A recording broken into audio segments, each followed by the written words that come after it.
quais seriam então esses sintomas, os sinais que o organismo dá para a pessoa, né, que você já está elencando alguns, mas eu quero já entrar na parte aguda, né? Então, quais seriam os sinais, quais seriam os sintomas e o que a medicina hoje moderna oferece para manter aqui o cidadão um pouquinho mais aqui no planeta Terra aqui.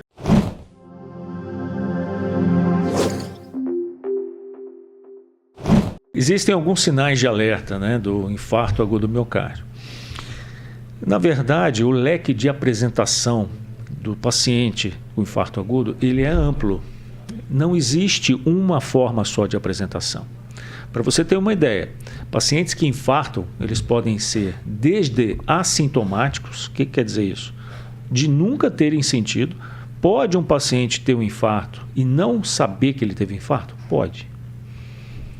É como se fosse um ponteiro de um tanque de combustível que vai do vermelho ao azul. Da possibilidade de apresentação de sintomas. Ou seja, portanto, desde assintomático até morte súbita, que é o ataque. O que é o nome ataque cardíaco? Ataque cardíaco é o nome que se dá, ataque fulminante. Por exemplo, o infarto agudo do miocárdio, que fez com que o paciente subitamente morresse, né?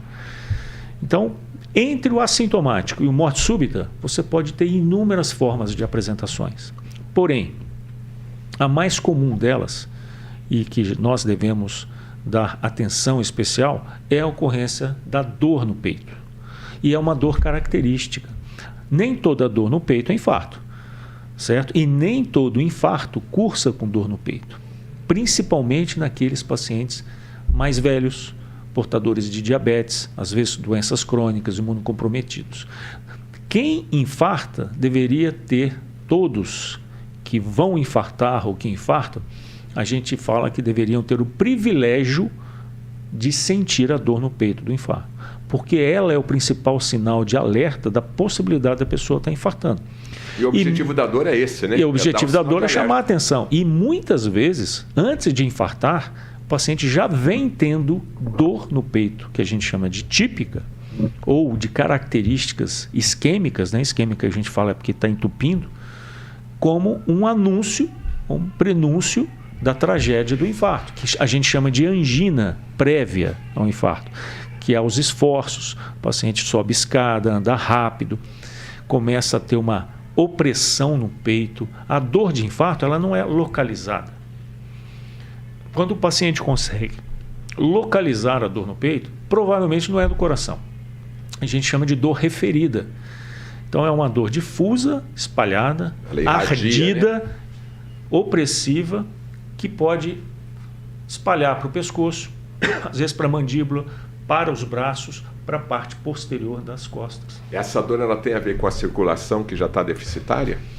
Ou não necessariamente? Como é que funciona essa relação aí da dor com o sistema nervoso que está protegendo esse momento aí agora? E eu também queria que você aprofundasse um pouquinho mais, já que é uma dor que vai evoluindo, de repente, eu comecei a ter essa dor semana passada, já faz um tempinho, ela vai e volta, está envoltado. Ou seja, o vaso ele está sendo obstruído, ele está entupindo o vaso e essa dor, conforme vai entupindo, eu tenho que falar que o português mais simples, né? Mas é isso que vai acontecendo nessa progressão da dor? Sim.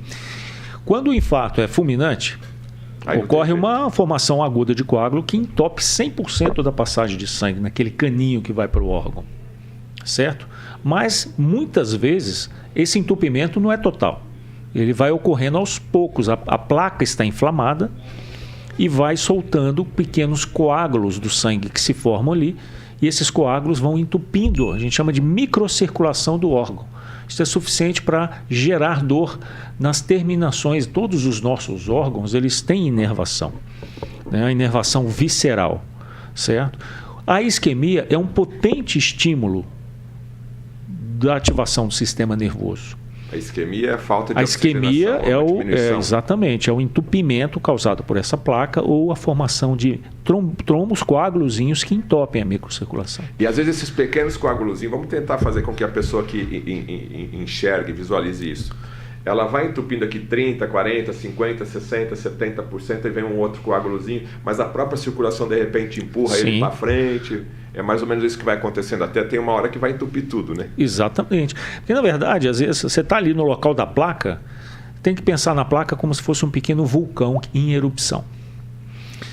E interessante que na aterosclerose, na placa aterosclerose, o tamanho às vezes não é documento.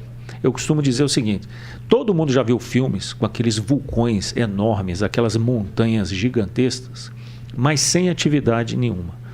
Tem floresta em volta, tem até gelo em cima, são aqueles vulcões extintos.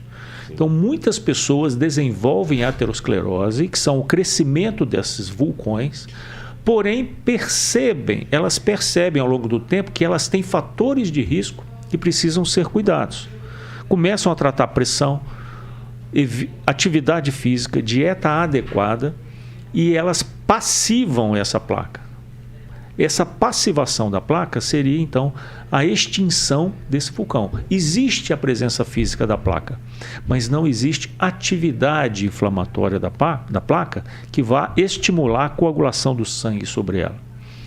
E ao mesmo tempo existem aquelas placas pequenas que funcionam como aqueles geysers, né?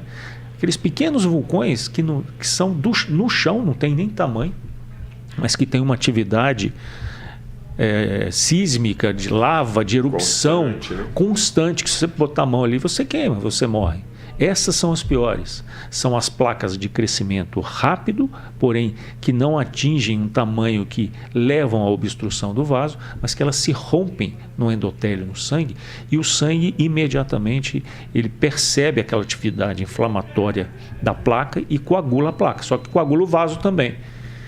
E essa dor percebida pelo órgão é levada por pequenas fibras nervosas, né, do órgão, que entram na coluna e vão até o cérebro. No caso do coração, especificamente, as fibras nervosas que saem do coração para levar a informação, porque a gente sente dor no cérebro, certo? Sim. Mesmo que você pica aqui, você tem uma representação do seu dedo no cérebro. Ele falou, não, você está sentindo dor na ponta do seu dedo. Lógico. E quando o coração está sendo agredido por um insulto de entupimento ou isquêmico, essas fibras nervosas do coração levam informação ao cérebro. Só que, junto com as do coração, entram na coluna também as fibras nervosas que levam informação de dor da parede torácica. E entram na coluna no mesmo local das do coração. E chegam o cérebro não sabe distinguir como chegam todas juntas. Por exemplo, da onde que é essa dor? É dessa fibra ou dessa fibra? Então, a pessoa sente dor no peito, mas que é referida da dor cardíaca.